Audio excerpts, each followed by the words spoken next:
وطبيبنا ومولانا محمدا عبده ورسوله الذي أرسله بالحق بشيرا ونذيرا وداعيا إلى الله بإذنه وسراجا وقمرا منيرا أما بعد فقد قال الله تعالى في كلامه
كما صليت على إبراهيم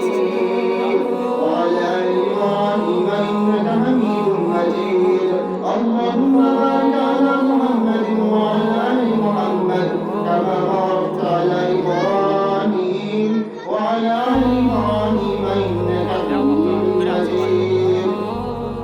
الحمد لله প্রশংসা আছে আল্লাহ রাব্বুল আলামিনের জন্য যে আল্লাহ রাব্বুল আলামিনের প্রশংসা করে শেষ নাই যে আল্লাহ রাব্বুল আলামিন প্রতি বছর নাই এইবার 2024 সালের 21 এপ্রিল এই উত্তর কলমডাঙ্গা আলী রাদিয়াল্লাহু তাআলা আনহু কেন্দ্র মসজিদে আবার ওই বিশাল তাফসীর কোরআন আল্লাহ রাব্বুল আলামিন তৌফিক দান করলেন সে আল্লাহ রাব্বুল আলামিনের দরবারে আমরা শুকরিয়া জানাই সকলে বলি আলহামদুলিল্লাহ তাই না বিশ্বনবী হযরত মুহাম্মদ সাল্লাল্লাহু আলাইহি ওয়াসাল্লাম যে নবী অত্যন্ত পরিশ্রমে আমরা একটি মহিমা ইসলাম পেয়েছি যে নবী এই দিনকে ইসলামকে কায়েম করার জন্য তাইফের জমিনে নিজের রক্তকে বিলীন করে দিয়ে এই উম্মতের জন্য একটি মহিমা ইসলাম দিয়ে গিয়েছেন যে নবী হাজার কষ্ট স্বীকার করেছে হাজার কষ্ট ত্যাগ করেছে সেই নবীর প্রতি অনন্ত দুরূদ তাসলিমা করছিলেন তাগুর সাল্লাল্লাহু আলাইহি ওয়াসাল্লাম আমি আপনাদের সামনে যে বিষয়টি নিয়ে আজকে আলোচনা করব সংক্ষিপ্ত আকারে তা হচ্ছে মরণ মানুষের সুনিশ্চিত বিষয় একটা মরণ পৃথিবীর জমিনে যত মানুষ আছে সবাই মৃত্যুবরণ করবে মৃত্যু থেকে কেউ রেহাই পাবে না এজন্য আল্লাহ রাব্বুল আলামিন বলেন কুল্লু নাফসিন যায়িকাতুল মাউত পৃথিবীতে যত আত্মা আছে যত প্রাণী আছে সবাই মৃত্যুবরণ করবে মৃত্যুতে আমরা কেউ না প্রত্যেককে মৃত্যুবরণ করতে হবে মৃত্যুটা হচ্ছে আমাদের জীবনে একটা সুনিশ্চিত বিষয় আর অনিশ্চিত বিষয় হচ্ছে কখন মরবো এটা আমার কেউ জানি না কিন্তু মরবো এটা আমাদের জীবনে সুনিশ্চিত বিষয় কিন্তু কখন মরবো এটা কেউ জানি না এই জন্য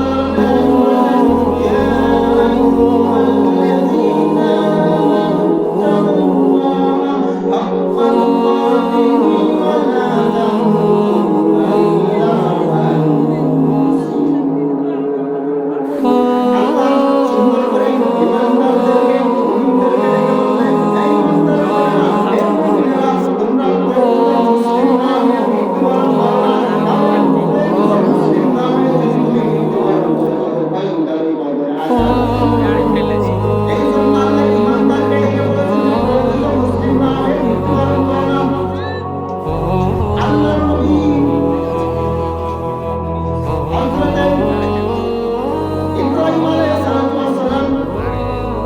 শিকার করার জন্য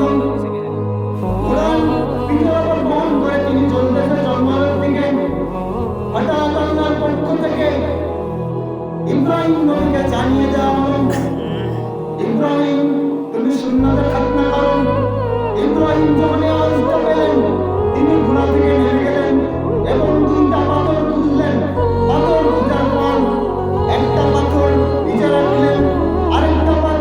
পাথর তার হাতের মধ্যে নিলেন আর তার পৃষ্ঠটাকে ওই পাথরের উপর রাখলেন এবং তিনি পাথর দিয়ে কেটে ফেলে দিলেন পৃষ্ঠটাকে। ওই জন্য আল্লাহ বলেন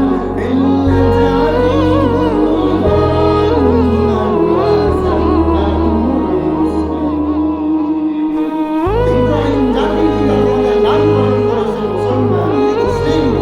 মুসলিম হলে বলেই যে আমি আপনি জান্নাত পাবো এটা তা না। কারণ বিশ্বনবী বলেন প্রত্যেকটা সন্তান ইসলামের প্রতি জন্মগ্রহণ করে, কিন্তু তার পিতামাতা তার অভিভাবক তাকে ইহুদি খ্রিস্টান নাসারা বৌদ্ধ মারমা চাকমা এগুলো বানায়।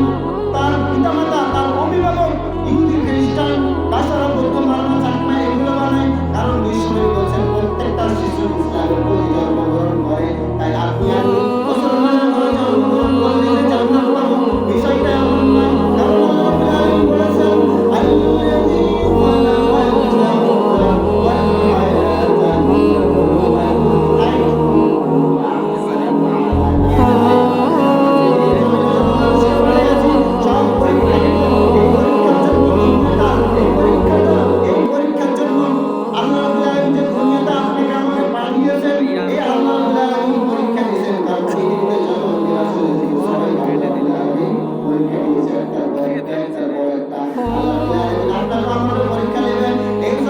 আমরা সবাই পরীক্ষার হলরুমে বসে আছি, কেউ